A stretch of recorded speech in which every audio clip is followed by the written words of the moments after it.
Jessica, Delphine et Leïla sont passées du statut d'étudiante à celui d'apprentie. Pour Mon Job et moi, elles reviennent sur leur début. C'était assez difficile au début, il fallait quand même se faire à d'autres horaires. C'est plus cool d'être à l'école que l'entreprise, c'est vraiment différent.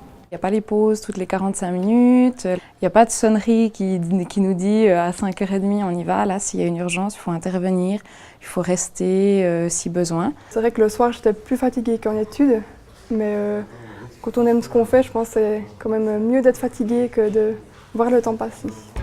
Les premiers mois sont aussi déterminants pour les formateurs. L'autonomie de leur apprenti dépend d'un doux mélange de patience et de responsabilisation. On a quand même un programme à suivre, mais c'est évident que selon les périodes, on va pouvoir passer un peu plus de temps avec des élèves qui auront peut-être un petit peu plus de difficultés. Mon premier rôle va surtout être de les rassurer et de leur montrer qu'en apprenant, en étant volontaires, ils pourront de toute manière y arriver. Il y a tout un travail, leur apprendre la vie active, à se responsabiliser parce qu'ils sortent quand même de l'école, du milieu familial où ils sont beaucoup suivis, on fait les choses à leur place. Quand ils ne les ont pas fait, on les aide à apprendre, là ils doivent se débrouiller tout seuls. On essaye de prendre du temps le premier jour pour bien leur expliquer la base, puis après petit à petit leur donner un peu de responsabilité et puis avancer dans le travail. C'est vrai qu'on fait attention à leur donner le temps de rentrer dans leur nouveau poste. Il faut compter 4 à 6 mois pour qu'un apprenti soit bien dans ses baskets. Et contrairement à ce qu'on aurait tendance à penser, il n'est pas si difficile de renoncer aux privilèges de la vie d'étudiant.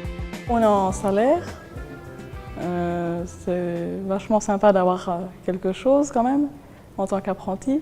On sent rentrer dans la vie active, on sent qu'on a une place différente aussi dans la société. De pouvoir mettre en pratique directement ce qu'on nous apprend et puis d'avoir un métier qui me plaît contrairement à ce que je faisais avant, ça j'ai gagné.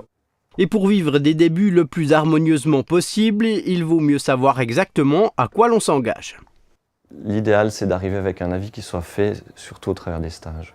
Ça permet finalement aux candidats à l'apprentissage de connaître le métier, de se faire une idée claire de la suite, aussi peut-être d'acquérir certains gestes, une place dans l'entreprise qui va l'aider dans ses premiers mois.